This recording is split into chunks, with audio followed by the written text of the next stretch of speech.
first speaker today, you'll hear a little bit from Davin Jackson. I've had the privilege of working with Davin for the last few months on Play Cyber. He's been wonderful as part of our team with the US Cyber Open, but he also has a couple other roles, a couple other hats. Besides being a cybersecurity professional himself, he runs a program called Alpha, Esports Technology, and he'll tell you a little bit about that when he has an opportunity to speak. Of course, Brad. So my name is Davin Jackson. I am the CTF support engineer with Cat's Eye and Play Cyber, and I am also the CEO and owner of Alpha Esports Technology. We are a gaming and technology center in the North Georgia area that teaches esports for competitive gaming, but we also have a traditional community style like an arcade. And we also teach tech and cybersecurity. And to Jess's point about teaching those skills, the first thing that I want to do is teach transferable skills. So to answer the questions, yes, a couple things that we focus on is teamwork, especially in games like Overwatch where you have specific roles. And yes, you can play as an individual, but you're not going to get too far when you have to secure that objective. So in order to do that, you have to work as a team, know each team's role and how to support one another. And that also leads to constant communication. So we're jumping a little bit, but then there's constant communication as far as who needs to be where, how long you need to be there, who needs help, who needs support. Lastly, the problem solving, right? The thing with Overwatch is, again, there's different objectives. Those are your problems. How are we going to overcome those problems, and how are we going to deal with some of the curveballs that get thrown our way? The great Mike Tyson said, everybody has a plan until you get punched in the mouth, right? So what happens when there's someone there prepared to punch you in the mouth? And that's what we aim to do with our technology center, as well as the programs that we offer, is to teach those transferable skills, but do it in a way that makes it easily accessible. One of the problems that I've come to realize in the last 18 months is a confidence issue, not so much a technical issue. They don't believe that they can do it. When you talk about tech and cybersecurity, they think it's too beyond, it's too advanced for them. And then when you get to talk to them about some of the things that they can do, just in gaming, they can also have it as a cybersecurity professional. I mean, most of us work as a part of a team. I do offensive security, I'm a pen tester. So I've worked with red teams. I don't know everything there is to know about every single exploit, so I may need to talk to someone who knows how to work with certain things. I'm more of an application guy. I may need someone who's on infrastructure or Active Directory. We need to focus on, so we have to focus that on as a team to solve that problem, which is figuring out that exploit or gaining that initial foothold or elevating those privileges to gain the access that we need. And again, that requires constant communication. So what we focus on is what's known as the transferable skills. And I mean, we all know what transferable skills are, but transferable skills are abilities that are used across different jobs and industries. They're essentially the tools in your professional toolbox that you can take with you wherever you go in your career. And they're classified as two things. There's hard skills or soft skills. I don't call them soft skills, I call them essential skills. Because we all need to know how to effectively communicate. We all need to know how to have great written and verbal communication skills. We need to know how to be a part of a team, and we need to delegate and have that accountability.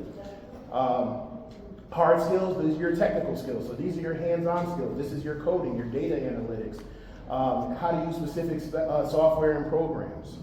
These are things that are all essential in both gaming and technology. I'm sitting here touching the screen here. Oh, and I just gave y'all a But my point is that there's so much overlap between gaming. So when I know we have some parents here and we have some gamers here, how many parents are here who've told their kids that gaming's a waste of time? Or how many of us heard that, right? But when done the right way, you could actually teach very essential skill sets.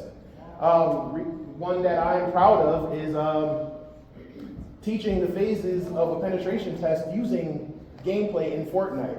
And the screenshots are from something else, but I actually got the idea from an esports program that my son was a part of that led to a talk that I gave at a cybersecurity conference a few years ago. But the idea is, we all know the 5 phases of a penetration test. There's your reconnaissance. This is where you're doing your initial information gathering. From there, you're doing your vulnerability, you're scanning and analysis to find your vulnerabilities. Once you find your vulnerabilities, you're figuring out which vulnerabilities you can exploit to gain that initial foothold. After that, you have your post-exploitation and privilege escalation phase. So this is where you're gaining elevated privileges to get that regular user shell to a root shell. And then lastly, you have your lessons learned and your reporting. Well, in Fortnite, you have something very similar. So in Fortnite, your recon in Fortnite is when you're jumping off of that bus.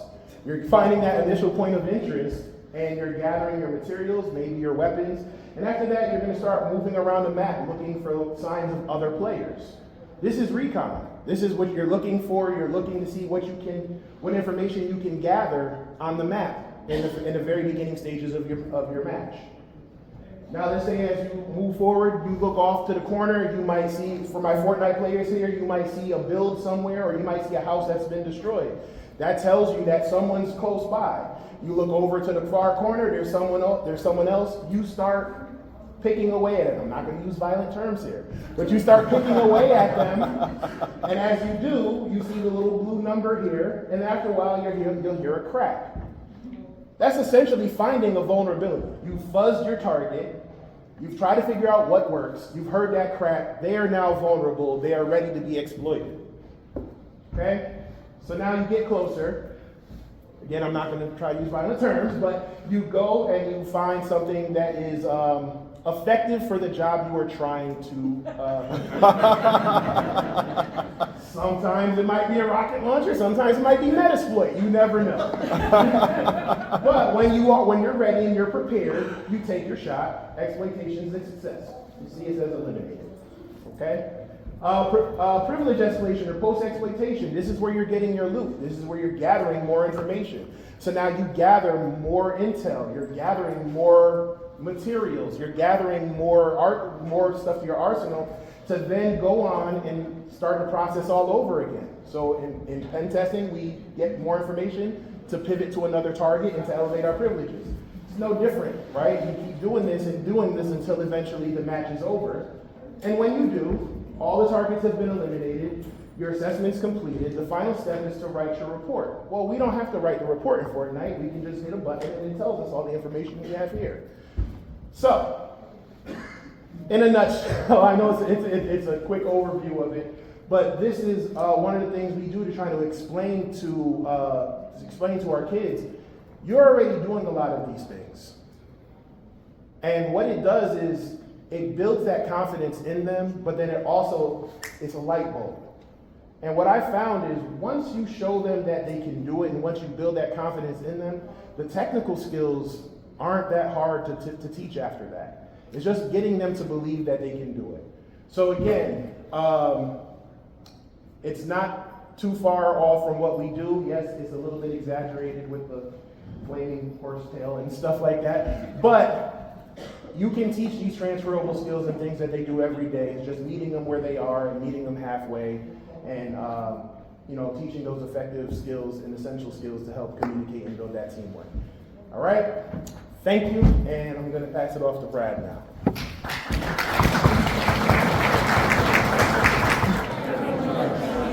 Dude, you just taught Fortnite to a whole bunch of pen testers. That was epic. It was cool. I took lots of pictures.